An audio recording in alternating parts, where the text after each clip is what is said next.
Brother Ron, and welcome to We All Be News Radio and TV, the news-free Dixie for the 21st century.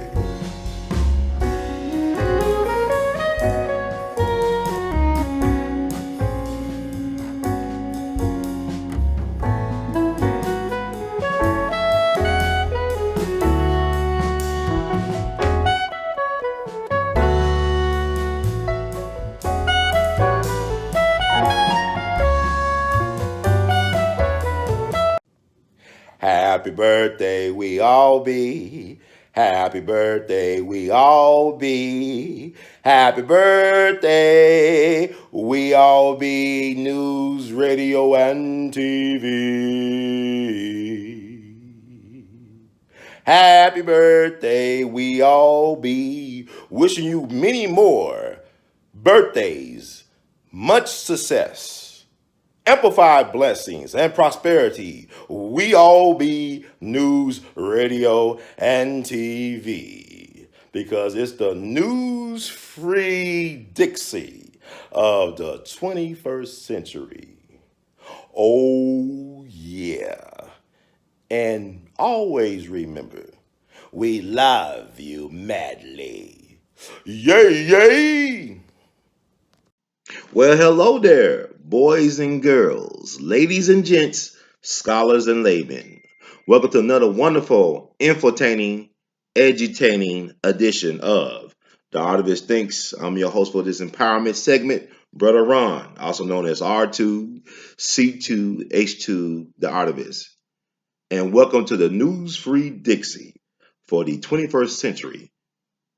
Real news with actual factual zone. I want to thank you all. Happy New Year. I never get tired of that. We all be just recently observed our 13th anniversary. That is, we all be news, radio, and TV. Once again, let me say, we all be news, radio, and TV. News Free Dixie for the 21st century. We just celebrated or observed our 13th Life Affirmation Day as a media force of nature. Now, the We All Be organization and movement was actually founded April 2006. But I, Brother Ron, R2C2H2, the Artivist, did my first podcast via the Blog Talk radio platform January the 7th, 2007. I can't believe it's been a decade and a couple of coins ago. And so much have developed since that time. The world has changed a lot.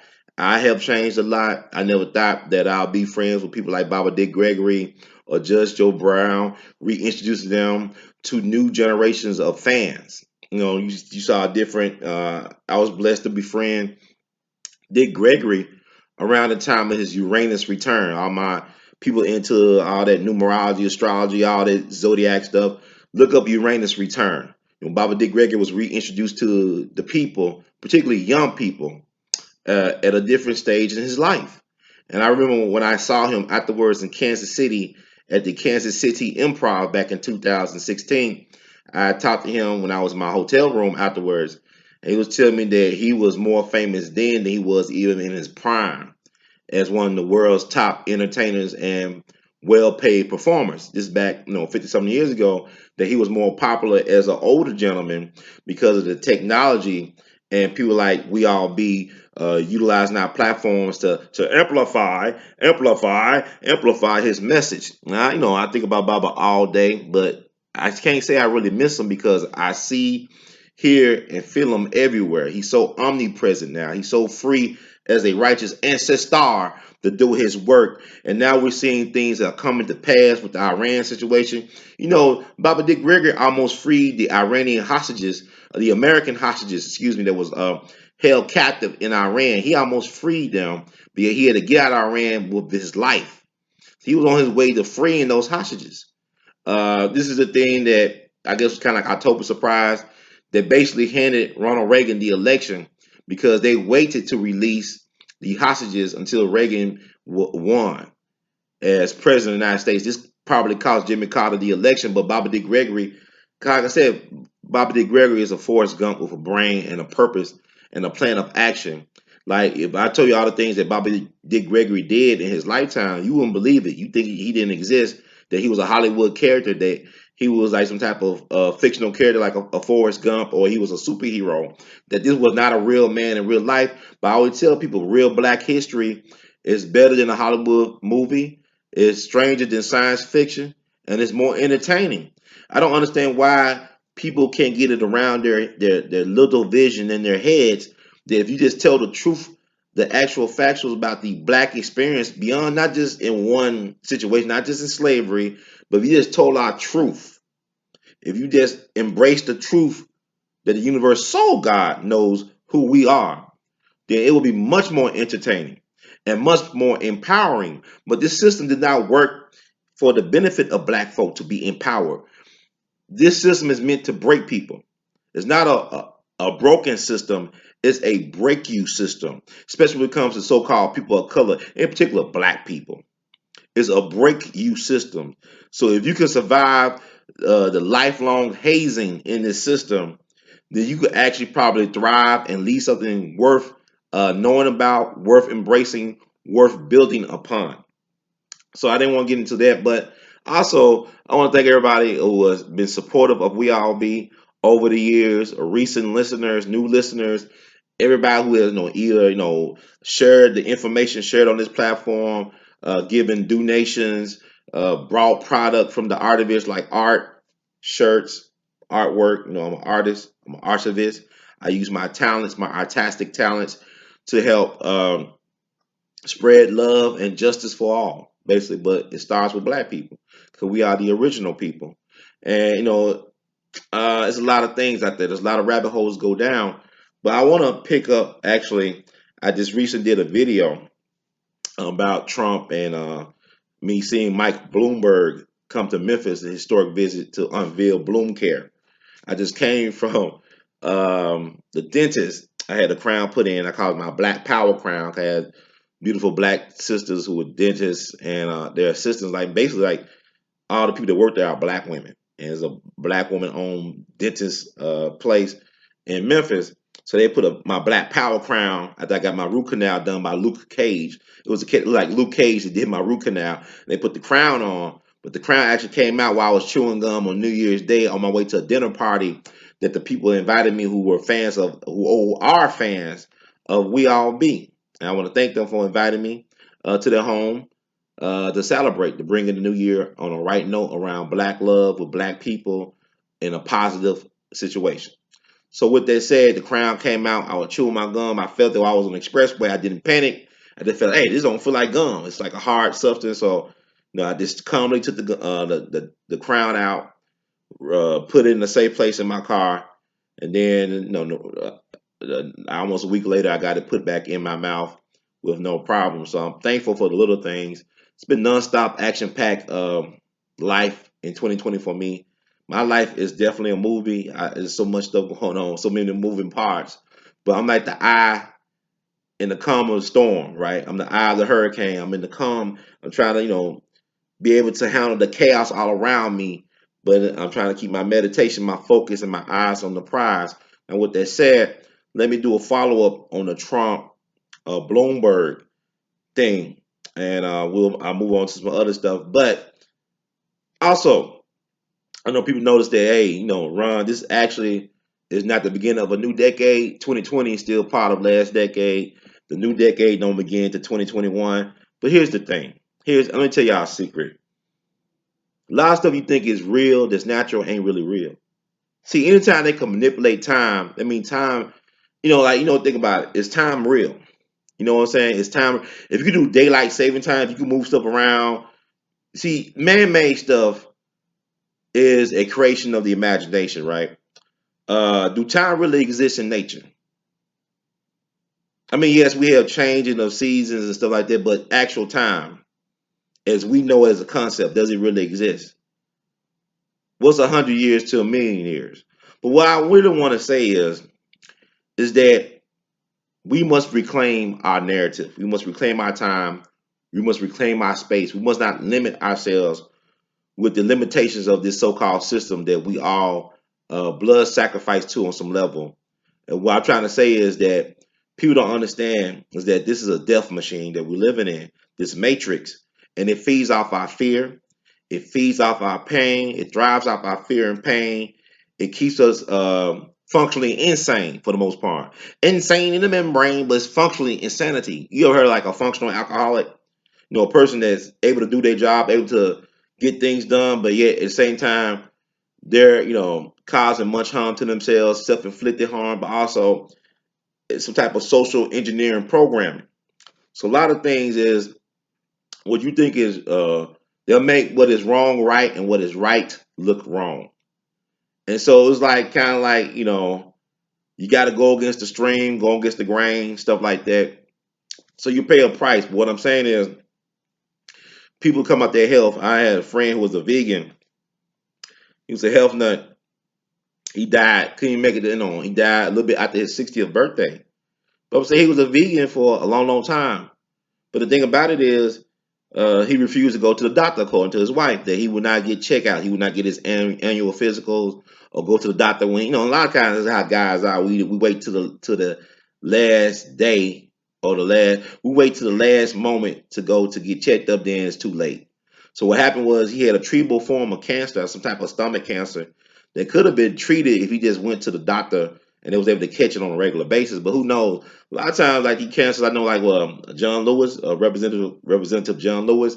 I know a lot of people have issues with him, and that's anybody. We complex. He's still a hero in his own right. He had done things, sacrificed himself.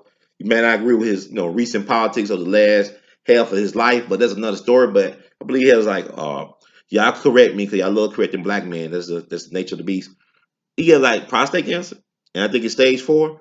So a lot of times, some of these cancers you don't catch them until it's like in the late stages. So you just gotta live your life to the fullest. But what I'm saying is, they either kill you fast or they kill you slow, but they're gonna make a profit off you one way or the other. So we talking about Illuminati ain't real. Yeah, this blood sacrifice. We all blood sacrifice. What is war? War is just a big blood sacrifice. Wars are fought to make profits. It's not fought for liberation, for justice for all. It's fought to control profits, to control rackets. Like I told you on the last podcast, look up General Smedley Butler, who said war is a racket. And he was probably the most decorated Marine. He is probably the greatest Marine who ever walked the planet, U.S. Marine. 2 Congressional Medal of Honors. And a lot of times we get a Medal of Honor, a lot of times it's posthumous because you die in the line of duty. So this guy was able to survive all types of wars throughout the world. But he thought he was fighting for patriotism, but really he was fighting for multinational corporations. So look at some General Smedley Butler's stuff online. And he talked about the coup d'etat that the Wall Street banksters were trying to, utilize him to replace Franklin Roosevelt.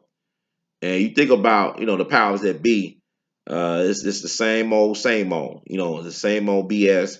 You look at what's going on in Iran. But let me get into, I want to finish up on a part 2, so to speak, with the Trump and Bloomberg. Let me say this about Bloomberg. Bloomberg is a multi-billionaire. I believe they list him as the 9th wealthiest person in America. But he's like one of the top wealthiest people in the world. I think he's worth almost, it fluctuates 58 to 60 billion, who knows. But at the same time, talk about how he's not well known in everyday America. Even though he's a multi-billionaire, his brand is not as strong as Trump, who's a suspect billionaire. He's a suspect billionaire. But I want to say this about Bloomberg. Bloomberg is a former mayor, 3-term mayor of New York City. And what I want people to understand about politics is not necessarily your policy, it's your name recognition. Your success is based on your name recognition and your ability to stay elected. Let me say it once again. Your success is based on your name recognition and your ability to maintain, sustain, and keep your office. You understand what I'm saying? It's not about issues because people are not really well rounded about issues. Let's just you look at America, the top news, from my understanding, is entertainment news. So we were informed. That's why we got this celebrity culture. Like we like our leaders not to be necessarily brilliant or efficient, but to be very popular. You could have charisma and not be that smart, right? So we like charisma. We like, you gotta look a certain way. We body shame people. We do all this stuff because we want our leaders to look a certain way. Like you look at the 1960 presidential campaign between Nixon and Kennedy. You look at the first televised TV debate. Now it's interesting when people saw the debate on TV. People said that JFK won. JFK is handsome, was a good looking guy, was very confident, had some swagger about him.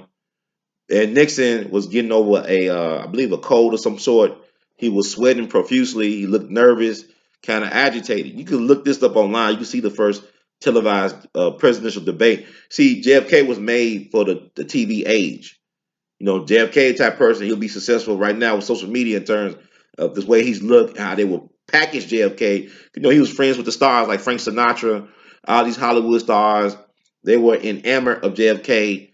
I think Frank Sinatra helped, organize his inaugural ball when he became president. It was star-studded. Think about, he had Marilyn Monroe, his alleged mistress. Him and Bobby were sharing her like some people share stuff. She sung happy birthday to him at Madison Square Garden.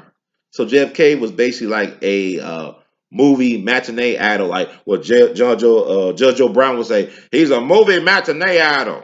That was JFK. That's before Barack Hussein Obama, Sotoro. That was Judge Joe Brown saying. But yeah, he was thought bubble. If you listen to it on the radio, Nixon sounded way better than JFK on the radio. JFK had that certain voice. Ask not what your contract can do for you, but what you can do for your contract, or some of that Boston stuff going on. Cuba. You tell me my deal. Cuba, whatever. But Nixon sounded better on the radio. He had a face that was made for radio, but he sounded more confident. Because also Nixon had a lot of experience. He's a vice president on a very popular president, Eisenhower war hero. Nixon was highly intelligent. He was a Quaker too, but it's interesting. People are complex like that. So with that said, Bloomberg, it's hard. We don't have too many presidents who actually were mayors before they became president.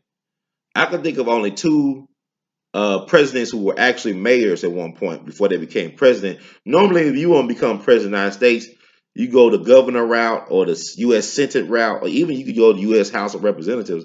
I believe that Lyndon B. Johnson was a part of the U.S. House of Representatives. He was a U.S. senator. Then he became vice president. And JFK got killed. He became president. But rarely do you hear a mayor or a city manager becoming be holding the highest office in the land. And two exceptions. One was Grover Cleveland, who was a two-term president, but he did not serve his terms consecutively.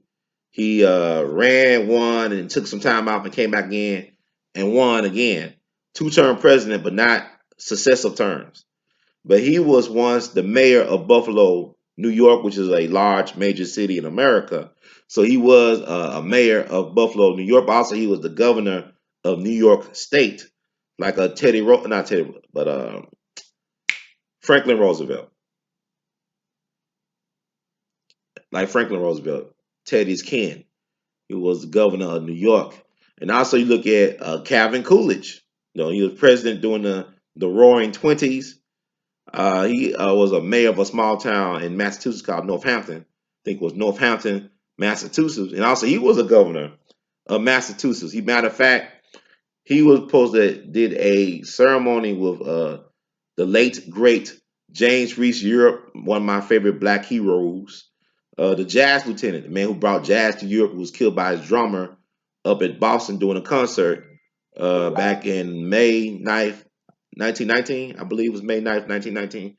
And he supposed to have been laying a wreath at the 54th Massachusetts Color Regiment Memorial with Calvin Coolidge, but he didn't make that date. He was killed the night before at the young age of 39. And 39 is interesting because a lot of our great black leaders in America were assassinated before they turned 40. Two other folks that were assassinated at 39, Malcolm X and Dr. King, and Medgar Evers, they got him at 37. And of course, they got Fred Hampton Sr. much younger at 21. So you see how it works. It's not a broken system, it's a break you system. So with that said, Bloomberg is unique because he has deep pockets and he could basically, he don't need to raise money for anybody. He could just basically use it as a tax write-off. He could just write his whole campaign. He can underwrite his whole campaign. He don't even have to have the Democratic nomination or Republican nomination. He could actually start his own political party. He has the pockets, and that was making him a threat because who does he answer to? Who is he accountable to? So to me, is he still running? But he could be the candidate that can actually take on Trump. I mean, Joe Biden has a lot of baggage. You know what I'm saying?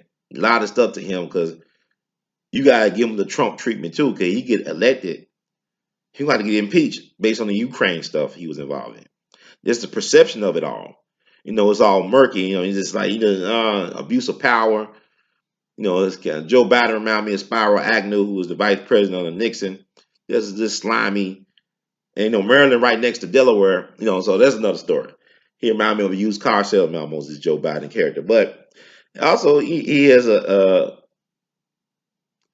he got his hands all, he got these jazz hands that like to touch everything and everybody. You know, this is the post Me Too era.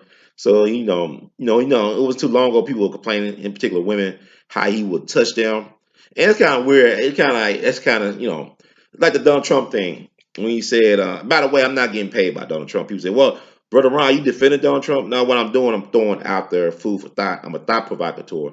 And if I was getting paid by Donald Trump, I have a better setup. I would be working all these jobs. I'm like a Jamaican. I'm more Jamaican than Kamala Harris. You know what I'm saying? I got like a whole bunch of jobs. I'm like right now I'm doing this before I go to one of my jobs. Um, so no, I'm not being paid by Trump. And I'm not, defending Trump in a certain thing. I'm defending free thought and do your research and think for yourself. This is why I do we all be. I don't want y'all to put me up as a leader in that sense. I'm my own leader. I have my own code, and that's another thing I want to do a video about. These people, black folks talking about stay on code. There's y'all don't know what code y'all talk. I don't know what you're talking about. It's like I have a better chance of seeing a unicorn than to see this code that y'all referencing that y'all keep on talking about stay on code.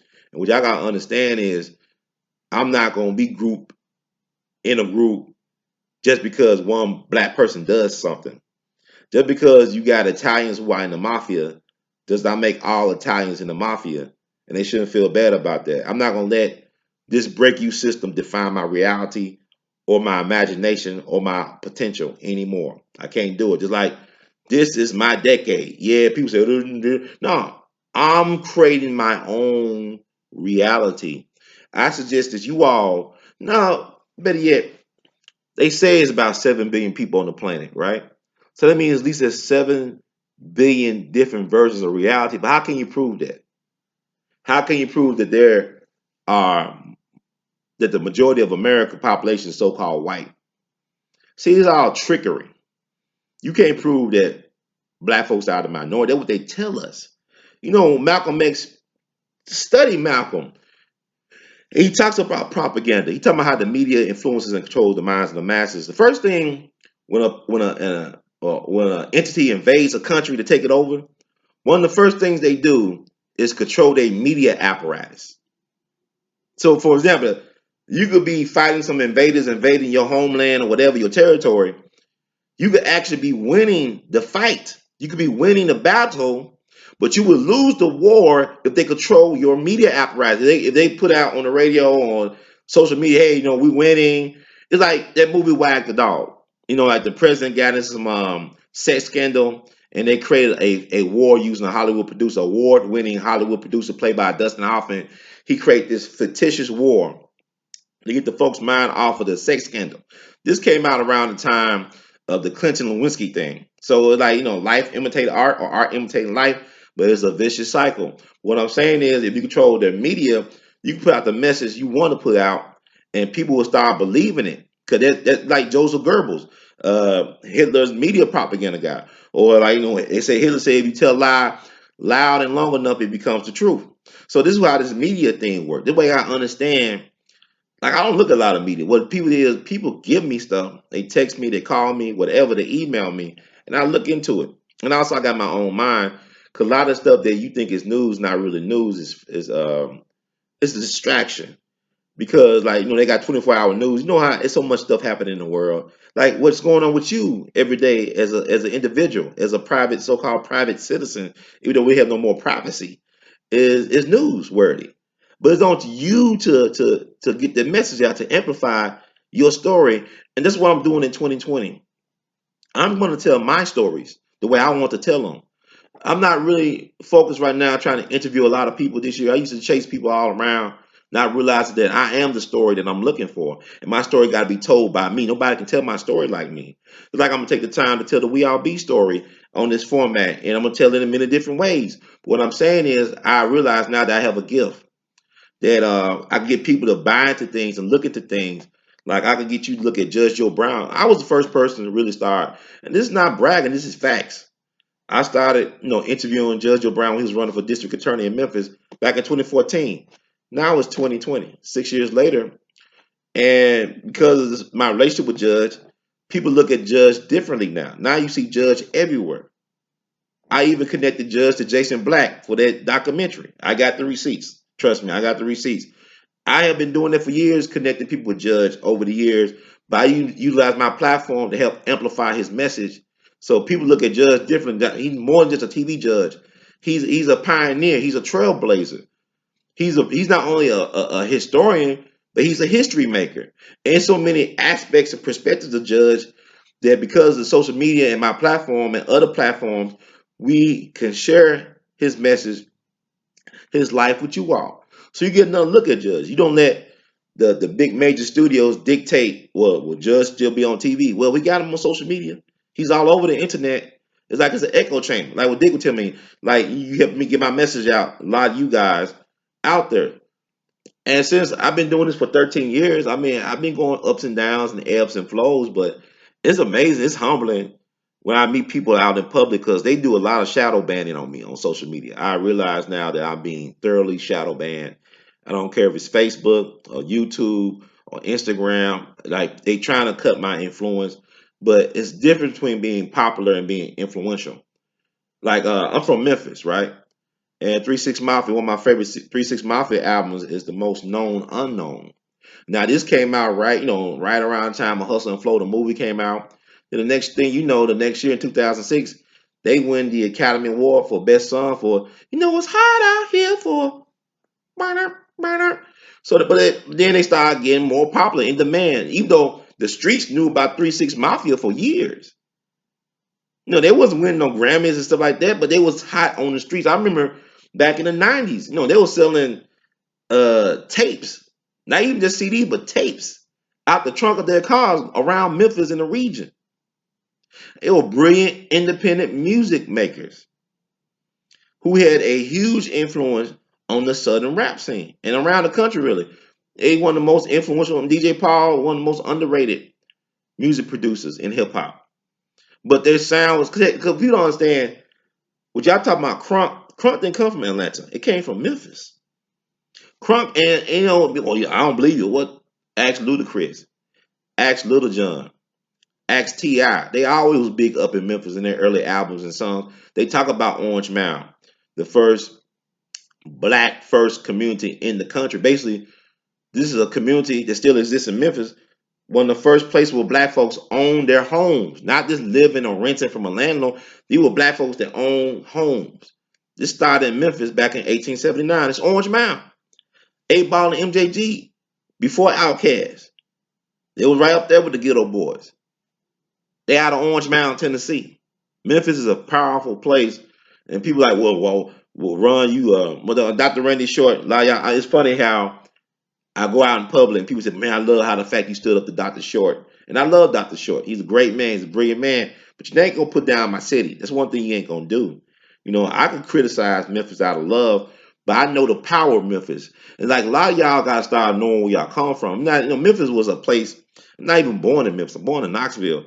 But Memphis plays an important role in this narrative. You got people like, that talk about their, even I think Tariq Nasheed in the first Hidden Colors talk about a Memphis existing in America. Not necessarily where we at, but you got to think about it. Andrew Jackson, one of the presidents, founded Memphis. Why they call this place Memphis? Y'all know that Masonry, Freemasons and stuff, all that stuff come out of Egypt. And Egypt, you got the Nile, you got a Memphis, Egypt, and that was a place of important place of cultural commerce and economics. It's like Memphis now in America is an important distribution hub for the country. FedEx is headquartered here. A lot of things move through Memphis by train, by water, by air. So I mean, yeah, y'all got me all in circles. But yeah, so I'm just freestyling right now. So whatever comes to my mind, it is what it is. And people say, "We rambling." I just like you ain't me. You don't really know what it is to be me. So luckily, I can share anything with you all. And it's funny, like I try not to be too prolific, but when I'm not being prolific, I'm still prolific because there's a lot of things that flow through me, ideas, stuff. There's a lot of things I want to get out there. A lot of things I sit on, but I'm trying to learn how to pace myself, how to be kinder and gentler to myself, and at the same time, just put the stuff out there the best I can. Because man, it's hard, man. Ain't no love in the heart of the city, for real. Ain't no love in the heart of the city, for real. Especially when you a truth teller, a seeker like I am. And so, let me talk about Trump too. I said, like, Joe Biden got women issues, touchy issues. I know y'all talking about with Trump. Y'all, it's like y'all gotta stop all this emotionalism when it comes to Trump. Let's look at it for what it is. Why is it that they are so obsessed with, like, making fun of this guy or this? Nobody's above. I'm just saying he is such a distraction, but at the same time he serves a purpose for the greater good. And I'm not trying to get a consensus on that. I see what I see. I know what I know. What I'm saying is with Trump, and look at his background. Look who he come from. Look who his people are. His grandfather was a pimp. They say he was in the hotel business, but he's a hotel business that's real estate for pimping. You would keep your whole motel, Holiday Inn, which was founded in Memphis. Say what? Holiday Inn was founded in Memphis, but he was a hotel business owner. Well, he's a pimp. That's Donald Trump's grandfather. His father, Fred Trump, was into real estate, construction, also was a Klansman. According to the New York Times, there's a New York Times article that I've been knowing about for several years. I even told Dick Gregory about this article. That came out, New York Times, June 1927. You can look this up. A person they named was a Fred Trump was arrested by the police. He was allegedly attending a Klan rally up in Queens, New York. This ain't down south. This is up south. This is up in Queens, New York. He was attending a Klan rally. Somebody named Fred Trump, who lived on a certain street that, according to Trump himself, his folks lived on. That Fred Trump lived with his mom. So he was arrested and let go. He was no further charges were pressed, or he wasn't charged with anything. They just let him go, I guess. But why is it? It's interesting to note that, like, Donald Trump, he was interviewed by somebody. He denied that was his father, but he did acknowledge that his father lived on the street called Devonshire at that time, or his mom did, or his father's mom did.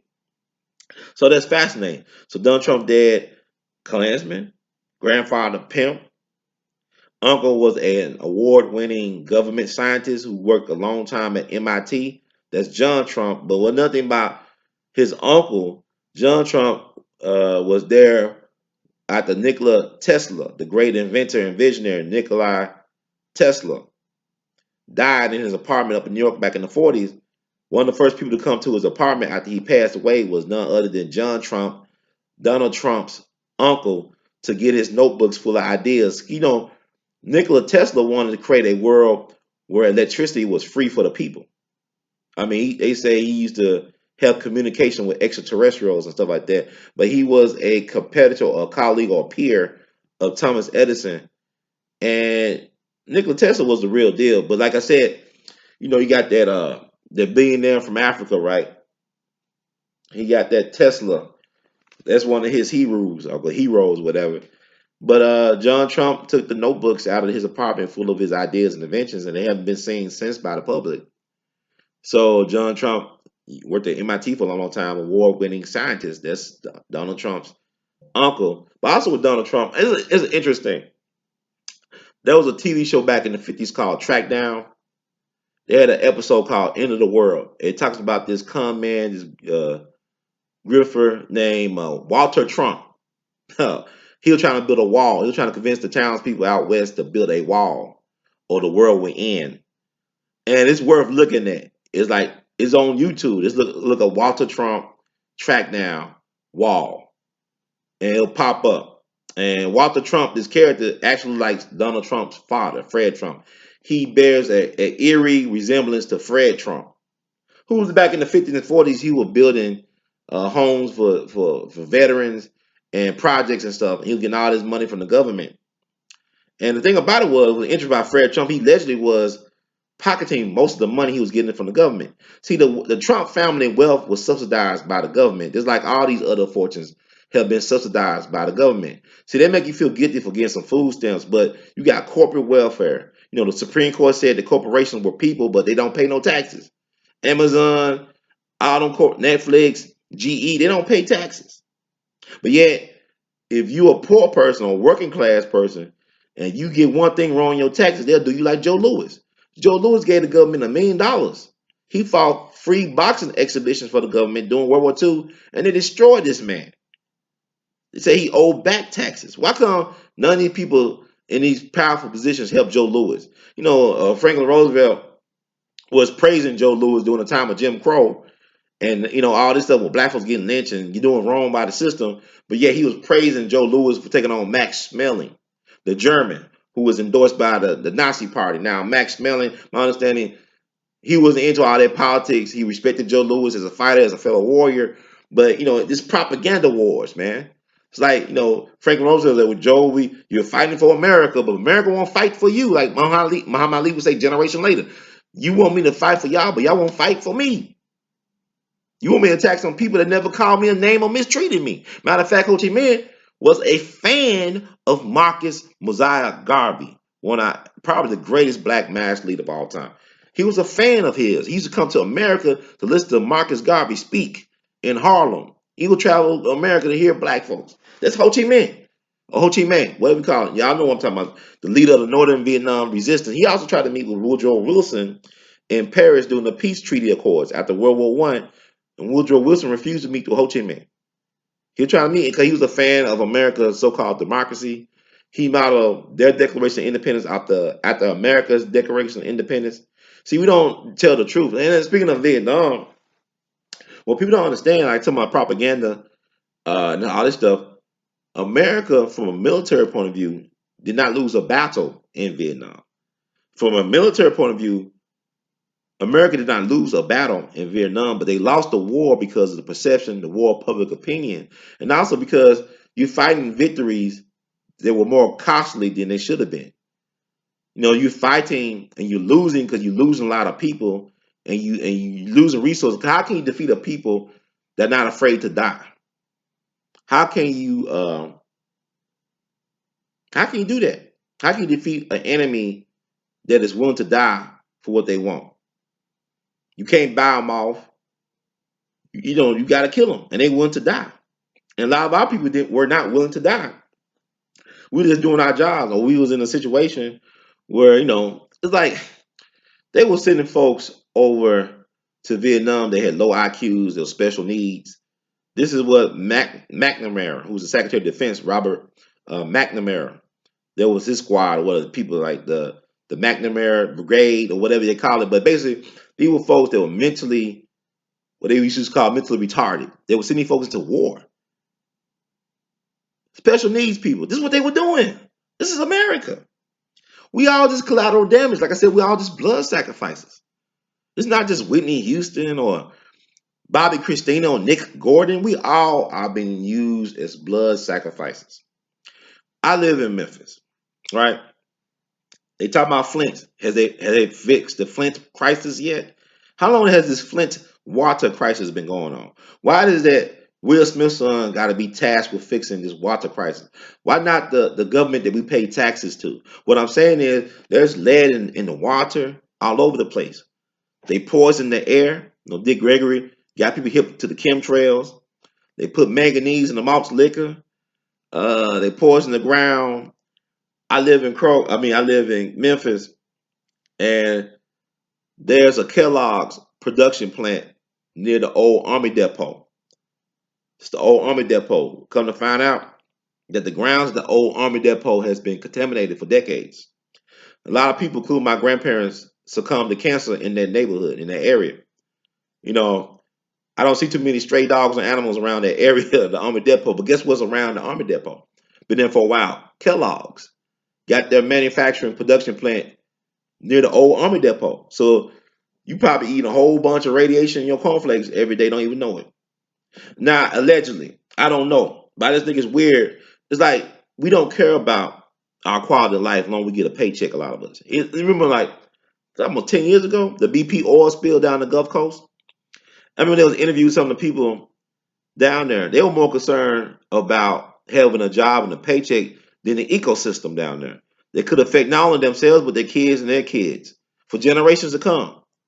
You more concerned about getting a check than actually the quality of your life and your existence for you and your people. That's crazy. That's how messed up we are.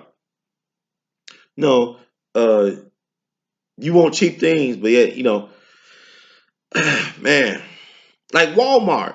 There's no reason to me, be quite honest, though. The Walton family is filthy rich. They got more money than God. There's no reason why your workers who work 40 hours a week need an EBT card or can't afford to pay their light bill or their house note, their mortgage, or their rent. There's no reason, but this is America. Because minimum wage, truth be told, should be $30 an hour. That's for cost and inflation and all that other stuff. Cost of living has went up.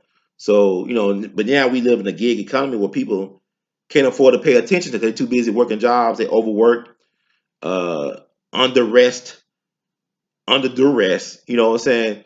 Driving, sleeping, fall asleep at the wheel, causing accidents at work because you're not aware, because you're too busy being deprived. Bobby Dick Gregory says this. He said the three things that are killing people. These are the three things, not in any particular order, but this is what killing people. Three things: lack of water, lack of sleep, and lack of exercise. These are three things that all this other stuff like what they because this what killing people. It's like with you look at drugs, like with Nick Gordon. What did he really die of? They say he had what? From one source, say he had several heart attacks after taking some drugs that he OD'd. But what did they cut his drugs? Was his drug spiked? Cause think about it with the coincidence and conspiracy.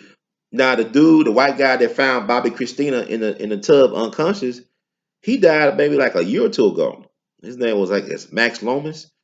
He died of a so-called drug overdose. And you look at Bobby Christina. You look at Whitney. She was not supposed to be taking a bail because she was known to pass out, allegedly. She'll nod off. So why was nobody watching her? Why was they making sure that she took a shower at the Beverly Hills Hilton? See, there's no coincidence. Everything's a conspiracy with me. You know. But the thing about it is it's hard to prove murder. Most murders go unsolved. Unlike you look at Law and Order where they solve the crime within an hour or whatever. That's not real life. Most murders go on. Look at the high profile murders. They are officially unsolved. Now you have people that take the time out their lives to dedicate themselves to research, and they'll put out stuff like you look at somebody like Baba Steve Coakley, may he rest in peace. Look at what Dick Gregory had to do. He sacrificed a lot of his money. He left a lot of money on his table in his career as an entertainer to seek the truth and give it to the people. And there's a cost to doing business because it bothers me that people say, "Well, knowledge is free." No, it ain't free. There's a price. You're gonna pay it one way or the other, but there's a price to be paid for anything you want or desire in this world. And you're paying a price because you don't even know what they're doing to you. We all just lab rats and guinea pigs. They do all types of stuff, sterilize people against their will. They got corn that was given to folks in South America that was sterilizing people. You got all types of drugs that destroy your immune system, but they say you got AIDS, HIV, but all it is that you lack an immune system. But they got drugs and things that destroy your immune system that keep you from protecting yourself. So you got so much stuff that's going on, and y'all worry about some orange dude in the White House who really don't have the power to do the things they tell you that he does. He cannot act alone. But this is America's most popular BS. He acted alone. Always somebody get assassinated is always a lone act. Is always a lone nut. Y'all say Donald Trump is a lone nut, but he's a reflection. He's a mirror to America. He's a mirror to America. He's systemic or functional insanity. That's America. It's functional. It's the most violent planet on the planet. I mean, it's the most violent, excuse me, country on the planet. Like even Dr. King figured it out before he died. He said the greatest purveyor of violence on the planet is my own government. They took him out. And he knew he was a dead man. Because they told him they're going to take him out. I got the evidence online. Reverend Albert Sampson, who was housing director for the SCLC, who was ordained by Dr. King, maybe one of three people to actually be ordained by Dr. Martin Luther King Jr. He said Dr. King called a staff meeting of the SCLC, that's the Southern Christian Leadership Conference. Dr. King's birthday is coming up, what, January 15th? He told him back in summer of 66 or August of 66 that he was a dead man walking there. An FBI agent, a black FBI agent from California, said that the government was going to take him out. And guess what? The gun, if you trace the chain of possession, the gun can be traced back to the FBI, the one that took out Dr. King. So, but yeah, it's like a nightmare for me because you tell people all this stuff, but people forget. It is like want to be entertained. It's like you gotta have somebody be singing and stuff and dancing for you, and it's gotta be catchy. The truth can't be like what it is. You just can't accept it for what it is. Y'all more intrigued by the pretty lie, and y'all are disgusted by the ugly truth.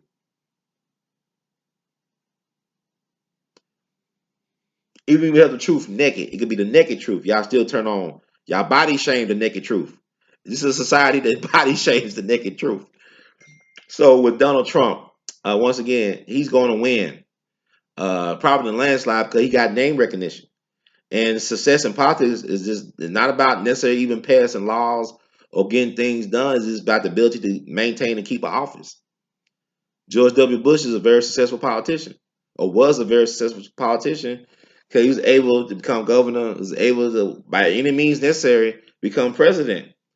And he also empowered his circle of friends. He got an agenda done. Same thing with Barack Obama.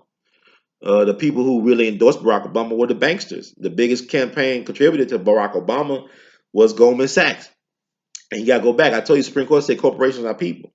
So Goldman Sachs endorsed Obama, gave him an agenda, and he ain't been looking back since then. Obama making more money than God since he's been out of office. He making all types of money. They could buy $12 million homes in Michelle. And y'all celebrate that. Well, y'all came for ramen noodles. Y'all only get $2 in food stamps. Yeah, you suffering. But Obama them eating off of gold plates. You understand what I'm saying? Satoro. So this has been very therapeutic for me to do this. No, like with Donald Trump, he said grab him by the by the kitty cat. Y'all took that, y'all emotional. All these white women voted for Trump. More white women voted for Trump than Hillary Clinton. I talk to women all the time. They can't stand women bosses. A lot of women can't stand to be told what to do by a woman. I don't care what their walk of life is. I have these encounters with women. They say, well, I can't stand a woman. But Donald Trump, if you look at what he was saying, I'm not even defending him, but it's like, okay, he was talking about being a celebrity and how people would do things with celebrities. They'll go above beyond because they are a celebrity. He was just talking about he walking down the street and grabbing people without their consent. You were folks that wanted to be grabbed by their peas. It's like with R. Kelly. That's a different video altogether. Um, I just look at things differently. I think if you were accused, if one of y'all was accused of something out there, you would want somebody like me to give y'all the benefit of the doubt. Because I'm saying, hey, they're accusing this person. Let's do our research. Let's do an investigation. Let's do the don't lynch nobody through social media. We already, as a black man, we have a history of lynching black men without due process, lynching black people. Period. And to me, I want to give anybody their rightful time in court or their rightful day of due process. I think criminals should have their rights and civil liberties protected like the innocent. The guilty have a right to a fair trial, as far as I'm concerned. But people think differently. But um, it is crucial to understand history. It's not being taught. A lot of times, people are not learning about who they are at home. A lot of times, parents are too young and they're miseducated through this miseducated system. Because the thing is to dumb down the people to easily control and manipulate them, and not to think for themselves. Like what I'm doing right now is a threat. That's why they shadow ban me. But my influence is felt because I go out in the public. People recognize me. They recognize my voice, or they'll tell me how they appreciate the work. And it's like it's humbling to know that people receive you. Sometimes you think you're just by yourself. There's people out here waiting to hear the word from Mr. Hurd. So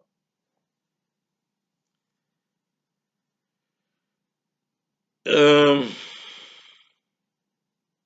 this is time for us to really get serious about ourselves, like what we want to be and who we want to be. What is your legacy? What are you going to leave behind for the generations coming after you?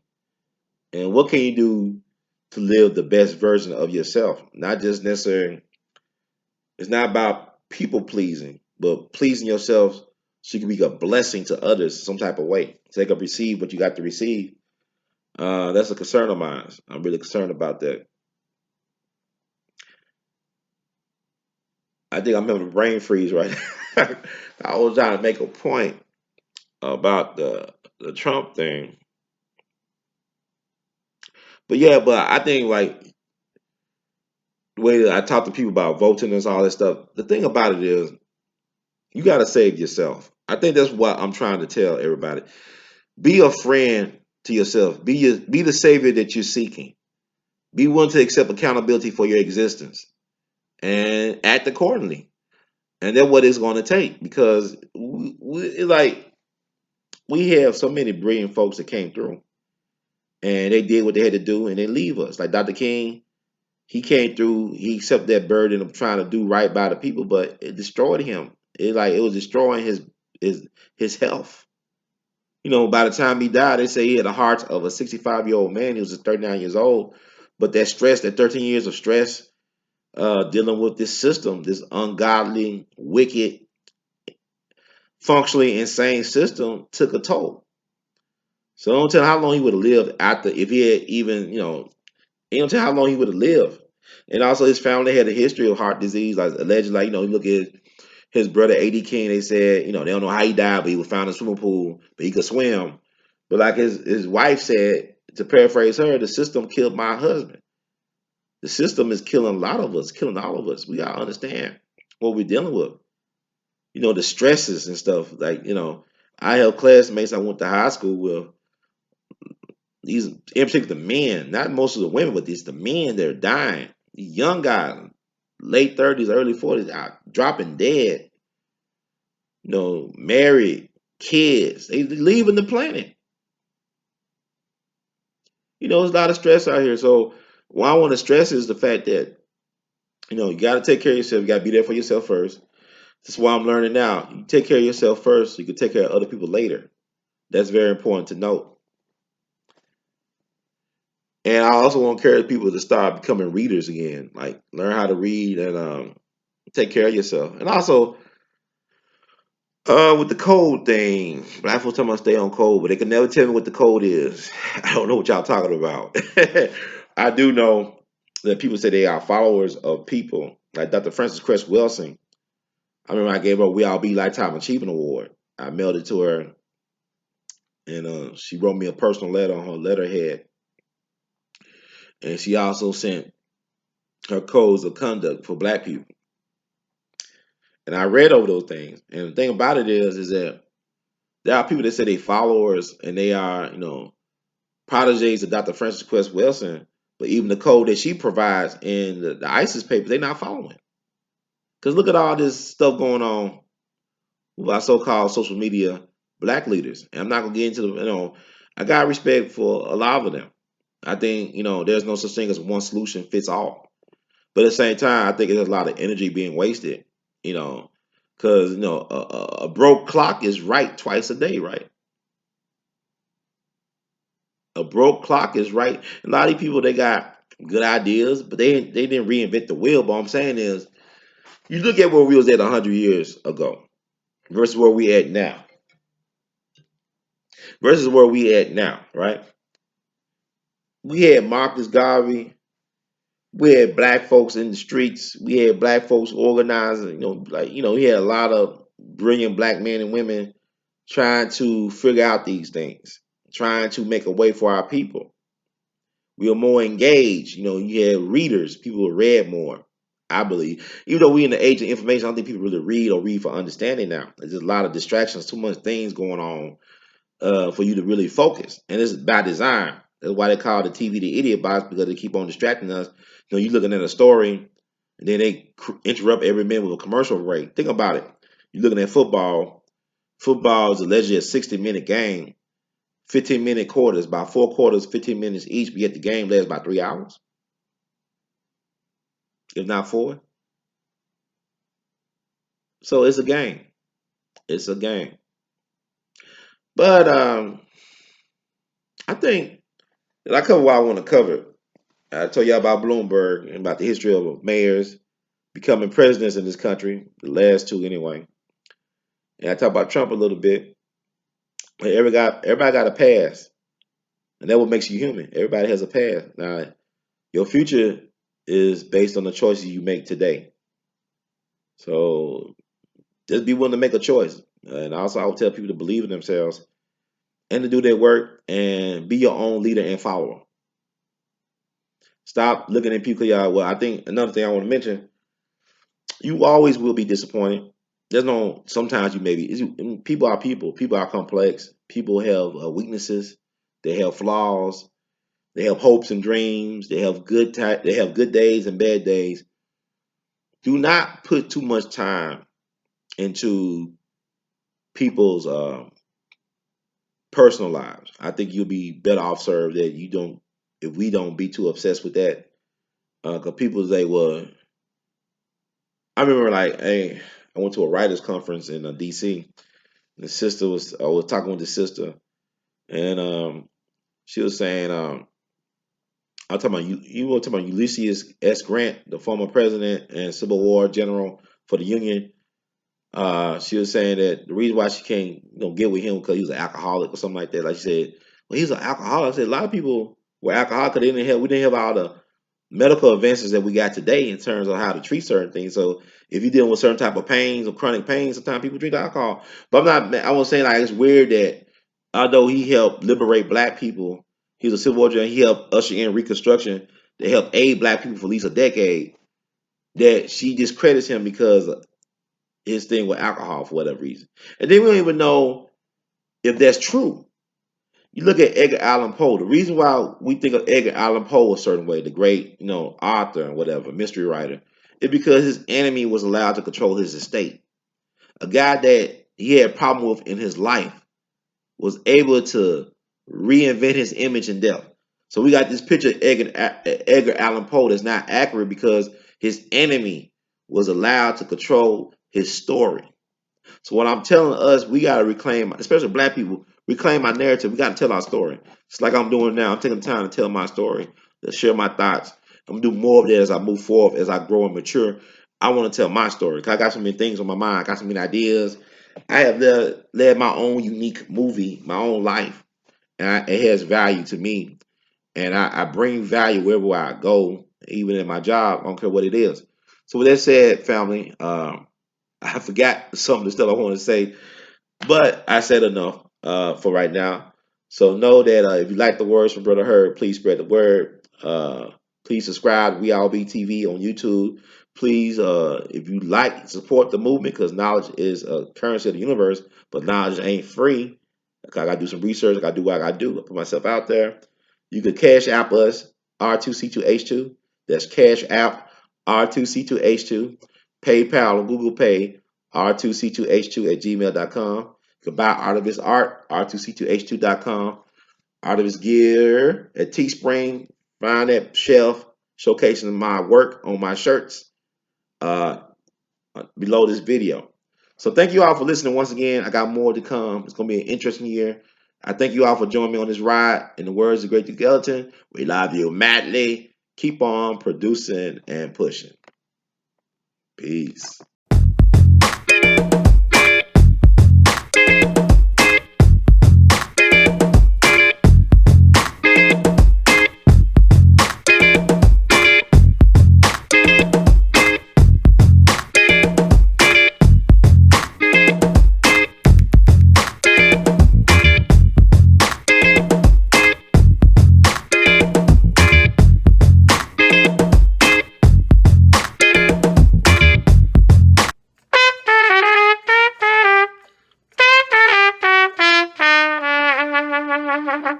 Hey, everybody, this is Brother Ron. I am asking you all to do me a big favor. Think about supporting the We All Be movement. Your donation is tax deductible. The We All Be Group Incorporated is a recognized 501c3. And I'm just asking you all because I want to keep on bringing y'all quality work through the way that I know how to do best. And I'm going to sing my praises and toot my horn.